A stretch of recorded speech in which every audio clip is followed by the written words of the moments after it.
RPSC first grade की तैयारी कर रहे हैं, लेकिन मैम बहुत सारी न्यूज़ सुनने में आ रही है कि पैटर्न चेंज हो सकता है। क्या पैटर्न रहेगा मैम? काफ़ी कन्फ्यूज़न रहता है, तैयारी करने का मन नहीं करता है, कैसे क्या करें, कैसे आगे बढ़ें, समझ में नहीं आ रहा है। तो आज की इस वीडियो में मैं इसी रिगार्डिंग बात करूँगी कि पेपर पैटर्न जो होगा उससे आपको क्या फ़र्क पड़ेगा या क्या फ़र्क नहीं पड़ेगा, आपको इस कंडीशन में क्या करना चाहिए, पढ़ाई को कंटिन्यू करना चाहिए या नहीं करना चाहिए, इन सब बातों के बारे में आज हम बात करेंगे। तो चलिए स्टार्ट करते हैं आज का वीडियो। अगर अभी तक आपने मेरे चैनल को सब्सक्राइब नहीं किया है तो इसे सब्सक्राइब कीजिए, वीडियो को लाइक करना ना भूलिए और अपने फ्रेंड से भी इसे शेयर कीजिए। तो चलिए स्टार्ट करते हैं आज का वीडियो। बात करें कि पैटर्न चेंज होगा या नहीं होगा, दो ही कंडीशन है। क्या तो जो पुराना जिस हिसाब से चल रहा है वैसे ही हो, जीके का पेपर हो, आपका सब्जेक्ट का पेपर हो और बात ख़त्म, या फिर कोई वो दूसरा तरीका अपना ले, कुछ ना कुछ तो होगा।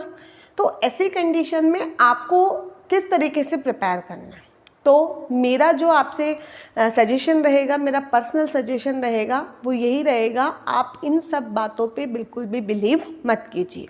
अब आप बोलोगे मैडम क्यों नहीं करें, हमें तो काफ़ी टेंशन हो जाती है। सीधा सा मेरा आंसर एक ही होगा कि आपको अगर स्कूल लेक्चरर लगना है तो आपको बायो आनी चाहिए। आपको क्या आनी चाहिए? बायो। मेन जो है वो आपका बायोलॉजी है, और मेरे हिसाब से कोई भी पैटर्न ऐसा नहीं होगा कि उसमें बायोलॉजी बदल जाएगी। ठीक है, बायोलॉजी में वही टेक्सोनोमी, वही फिजियोलॉजी, वही जेनेटिक्स, वही इवोल्यूशन, वही सारी चीज़ें आपको देखने को मिलेगा। कोई चीज़ आपसे अलग नहीं हो सकती। हाँ, हो सकता है कुछ नए टॉपिक ऐड हो जाए या कुछ टॉपिक हट जाए, ऐसा हमेशा होता है। पिछली बार भी थोड़ा सा चेंज हो गया था, तो आगे भी हो सकता है, लेकिन टॉपिक तो वही रहेंगे। आपको इथोलॉजी पढ़ रहे हो, इथोलॉजी वही रहेगी, चेंज नहीं होना, थोड़ा कम ज़्यादा होना है। उस कम ज़्यादा के चक्कर में क्यों अभी से अपने दिमाग में स्ट्रेस लेके बैठे हो कि मैडम ऐसा हो जाएगा? कुछ भी नहीं होगा। दूसरी बात, जीके की अगर आपको टेंशन करनी है तो जीके में तो पहले ही सब कुछ है, पहले ही सब कुछ आपको दे रखा है, हर एक सब्जेक्ट आपको पढ़ना है, तो आपको टेंशन किस बात की? आपको हिस्ट्री भी पढ़नी है, आपको ज्योग्राफी पढ़नी है, आपको पॉलिटिकल भी पढ़नी है, आपको Hindi, English, school management, psychology, आपको तो हर एक चीज़ पढ़नी है। तो अब इसके अंदर कुछ टॉपिक वो क्या तो ऐड करेंगे, क्या फिर वो डिलीट करेंगे। क्यों इतना ज़्यादा उसके अंदर इन्वॉल्व हो रहे हो, बार बार अपने एक दूसरे से डिस्कस करते हो कि अब तो बहुत मुश्किल हो गया, या क्या होगा क्या नहीं होगा। इन सब चीज़ों से अपने आप को दूर कर लीजिए। अगर 2 पेपर होते हैं या कोई एलिजिबिलिटी पेपर होता है तो आई थिंक कि जैसे मैं बात करूं पीजीटी लेवल पे शायद तक नहीं होगा, क्योंकि सेंट्रल लेवल की जो वैकेंसी आती है वहाँ पर भी आपको ये देखने को नहीं मिलता। लेकिन पैटर्न चेंज हो भी जाएगा तो भी कोई दिक्कत नहीं है, तैयारी अच्छी होगी तो सिलेक्शन होगा।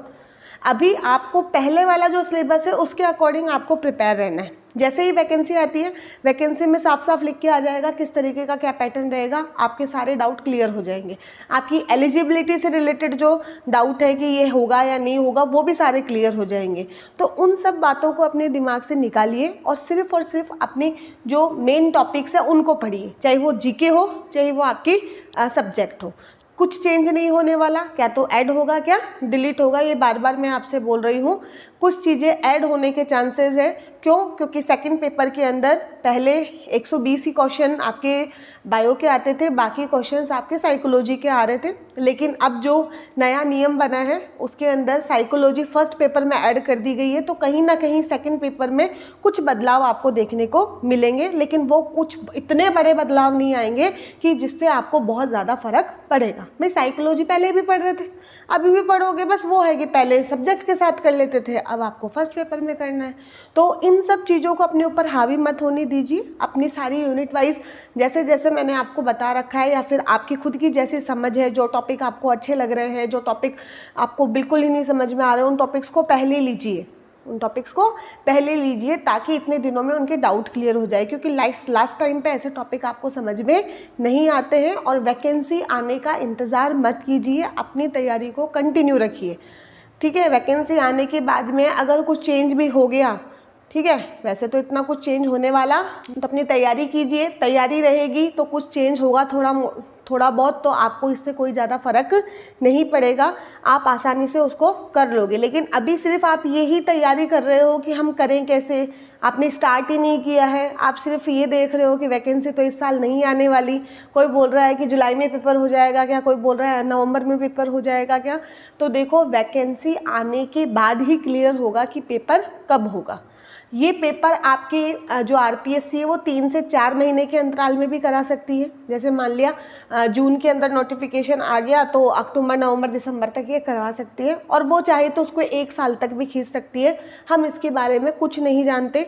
तो आप सिर्फ और सिर्फ अपनी तैयारी पे ध्यान दीजिए, अपनी पढ़ाई पे ध्यान दीजिए। अगर आपका पूरा सिलेबस हो गया है, आपने पूरा पढ़ लिया है, तो उसको बार बार रिवाइज़ कीजिए, उसके क्वेश्चन सॉल्व कीजिए और पर्टिकुलर उसके साथ लगे रहिए। क्योंकि बहुत से लोग मैंने ऐसे देखे हैं जो कि कंटिन्यू उसमें रहते हैं, उनको वैकेंसी का इंतज़ार नहीं होता है। जैसे किसी को पटवारी बनना है तो वो अभी से पढ़ रहा है, उसको ये नहीं है कि पटवारी की वैकेंसी अनाउंस होने के बाद में वो उसको करेगा। तो वैकेंसी तो आनी है, एक साथ आनी है, तो उसके लिए आप पहले से प्रिपेयर रहें। पहले से दिमाग में ये भी रखें कि तैयारी हमें फर्स्ट ग्रेड की ही करनी है या सेकंड ग्रेड की करनी है या हमें थर्ड ग्रेड की करनी है। अपने आप को किसी भी उलझन में मत रखना, क्योंकि जो आप 2-3 नावों में सवार रहोगे ना, तो किसी भी नाव से अपनी मंजिल पर नहीं पहुंच पाओगे। एक के ऊपर कंसंट्रेट रखना, आपको ज़रूर से ज़रूर आपको सक्सेस मिलेगी। और कोई डाउट हो तो आप कमेंट सेक्शन में मुझसे पूछ सकते हैं। Okay, bye everyone, thank you so much for watching.